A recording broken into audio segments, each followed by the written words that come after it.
कि अयतुल्ला अली खमीनी को directly hit करेंगे, बिना ज्यादा सिविलियन कैजुअलिटी करे या अपने सोल्जर्स को मरवाए ईरान की कहानी हमेशा हमेशा के लिए खत्म कर देंगे। अमेरिका से एक बहुत बड़ी मिसकैलकुलेशन हो गई है, जो कि गलती से हुई है, बट बहुत बड़ी मिसकैलकुलेशन है। अमेरिका को बहुत पापड़ बेलने पड़ेंगे। बात है ईरान के मौजूदा प्रेसिडेंट मसूद पेजेश्किन की। अमेरिका के जो बड़े बड़े थिंक टैंक्स हैं, उन्हें लगा कि ये आदमी तो वेस्ट के साथ डील करना चाहता है, ये तो ईरान की इकोनॉमी ठीक करना चाहता है। लेकिन यहीं पर अमेरिका से सबसे बड़ी और भयानक मिस्टेक हो गई है। ईरान का सिस्टम एक हाइड्रा की तरह है, एक सिर काटोगे तो दूसरा तुरंत उसकी जगह लेने के लिए सिस्टम से बाहर आ जाएगा। गुरूर में जो खड़े थे कल तक, आज उन्हें जमीन की औकात याद आने लगी है। हवाओं ने रुख क्या बदला अपना, समंदर की भी सांसें घबराने लगी हैं।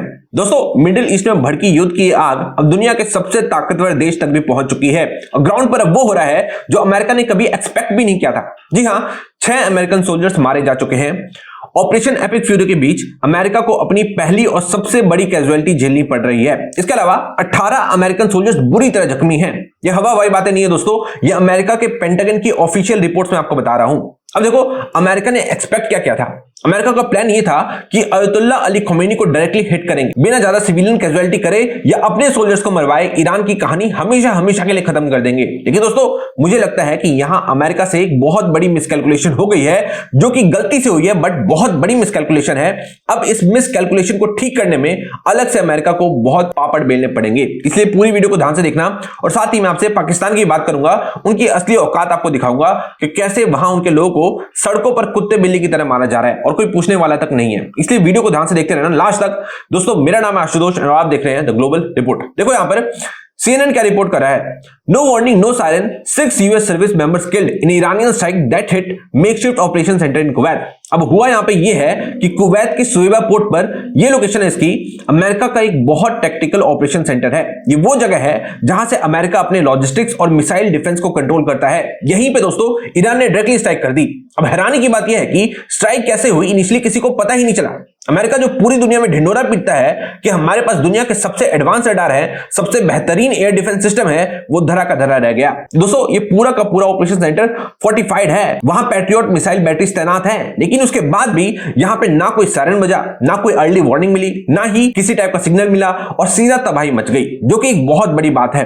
अभी सीधा सीधा अंदाजा लगाया जा रहा है कि ईरान ने अपने बेहद सस्ते यानी 20-30 हजार डॉलर वाले चीप ड्रोन्स का इस्तेमाल करके अमेरिका के अरबों डॉलर के डिफेंस सिस्टम की धज्जियां उड़ा दी है और यूएस को एक ऐसा नुकसान पहुंचा दिया है जिसे वो आसानी से भुला नहीं पाएगा। अब देखो, यहां पे मैंने स्टार्टिंग में आपसे कहा था कि अमेरिका से एक बहुत बड़ी मिसकैलकुलेशन हुई है, एक बहुत भारी चूक हुई है, और वो मैं आपको बताने वाला हूं, ध्यान सुनना। दोस्तों, बात है ईरान के मौजूदा प्रेसिडेंट मसूद पेजेश्किन की। आपको याद होगा 2024 में जुलाई में इन्होंने प्रेसिडेंट पद की शपथ ली थी, जब इनसे पहले हार्डलाइनर प्रेसिडेंट इब्राहिम रईसी की एक हेलीकॉप्टर क्रैश में रहस्यमयी तरीके से मौत हो गई थी। अब ये जो मसूद पेजेश्किन है, इन्हें दुनिया भर में और खासकर वेस्टर्न मीडिया में एक मॉडरेट उदारवादी लीडर माना जाता है। अमेरिका के जो बड़े बड़े थिंक टैंक्स हैं, उन्हें लगा कि ये आदमी तो वेस्ट के साथ डील करना चाहता है, ये तो ईरान की इकोनॉमी ठीक करना चाहता है, सैंक्शंस हटवाना चाहता है। तो अमेरिका का कैलकुलेशन ये था कि जब भी अमेरिका और ईरान की वॉर होगी या जब अमेरिका अयतुल्ला खमीनी को रास्ते से हटाएगा, तो हो सकता है मसूद पेजेश्किन फ्लिप कर जाए, डर कर पीछे हट जाए या अपनी कुर्सी बचाने के लिए नेगोशिएशन टेबल पर आ जाए। लेकिन यहीं पर अमेरिका से सबसे बड़ी और भयानक मिस्टेक हो गई है। अयतुल्ला अली खमीनी को मारने के बाद चीजें शांत होने के बजाय ईरान के अंदर और ज्यादा वायलेंट और एग्रेसिव हो गई है। पेजेश्किन फ्लिप नहीं हुए, बल्कि पब्लिक के गुस्से और सिस्टम के प्रेशर में आकर उन्होंने इसे सीधा सीधा डिक्लेरेशन ऑफ वॉर बोल दिया। क्यों? क्योंकि अमेरिका ये भूल गया था कि 1989 से सत्ता की कुर्सी पर बैठे अयतुल्ला अली खमीनी ने अपने पीछे पूरा का पूरा इकोसिस्टम खड़ा कर दिया है, एक प्रॉपर डीपली रूटेड सिस्टम जिसमें कोई एक इंसान राजा नहीं है और कोई भी एक मेंबर पर सब लोग डिपेंडेंट नहीं है। ईरान का सिस्टम एक हाइड्रा की तरह है, एक सिर काटोगे तो दूसरा तुरंत उसकी जगह लेने के लिए सिस्टम से बाहर आ जाएगा। यही बात अभी ईरानियन गवर्नमेंट के स्पोक्स पर्सन इस्माइल बगई ने भी पूरी दुनिया के सामने कंफर्म की है। उन्होंने खुलेआम कहा कि it's not led by one person, यानी ईरान किसी एक व्यक्ति की जागीर नहीं है जो उसके मरने से खत्म हो जाएगी। और मजे की बात यह है कि अमेरिका के लीडर्स को अंदर खाने की बात पता थी, खुद डोनाल्ड ट्रंप को ये बात पता थी, उन्होंने खुद ही एक बार एक्सेप्ट किया था कि ये काफी टफ लोग हैं, ईरानी पीपल आर टफ पीपल्स, इनको झुकाना या डराना इतना आसान नहीं है, यानी सबको पता था, उसके बाद भी ये गलती हुई है। दोस्तों, आप इसे वेनेजुएला या किसी लैटिन अमेरिकन देश वाला केस नहीं ले सकते। वहां पे होता क्या है कि छोटी मोटी कंट्रीज होती हैं, या तो लीडर्स के खिलाफ लोगों को भड़का दिया जाता है या फिर कू करवा दिया जाता है और लीडर्स को अरेस्ट कर लिया जाता है। लेकिन सेम चीज अयतुल्ला अली खमेनी के साथ सपने में भी नहीं की जा सकती थी। उन्हें किसी कमांडो ऑपरेशन में उठाया या किडनैप नहीं किया जा सकता था, क्योंकि बात यह है कि वो सिर्फ एक राजनेता नहीं थे, वो वहां के सुप्रीम लीडर थे। वहां की जनता और प्रॉक्सीज उन्हें एक धार्मिक गुरु मानती थी। इसलिए अमेरिका के पास उन्हें मारने के अलावा, उन्हें परमानेंटली खत्म करने के अलावा कोई दूसरा ऑप्शन था ही नहीं। उन्हें मारना ही पड़ा। लेकिन इस असैसिनेशन ने अब पूरे मिडिल ईस्ट को एक ऐसे पॉइंट पर लाकर खड़ा कर दिया है जहां से वापसी का कोई रास्ता नहीं दिख रहा। अब इस आग की तपिश में पूरा मिडिल ईस्ट झुलस रहा है। खैर, यह बात तो हो गई पूरे ईरान की और अमेरिका की।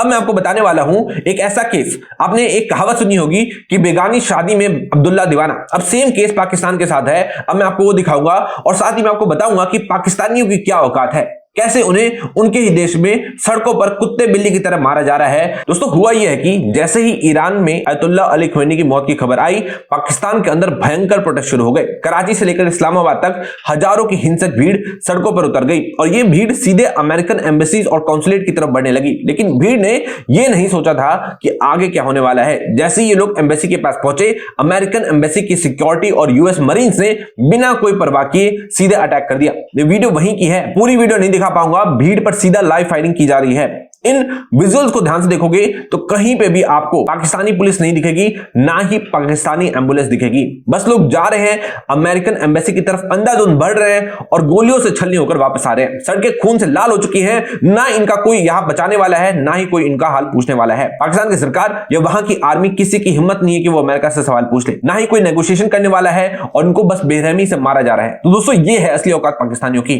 इन्हीं के देश में, इन्हीं की जमीन पर कोई दूसरा देश इनके लोगों को गोलियों से भून रहा है और इनकी खुद की सरकार, इनकी खुद की फौज दुम दबाकर चुपचाप तमाशा देख रही है। आज के लिए इस वीडियो में इतना ही।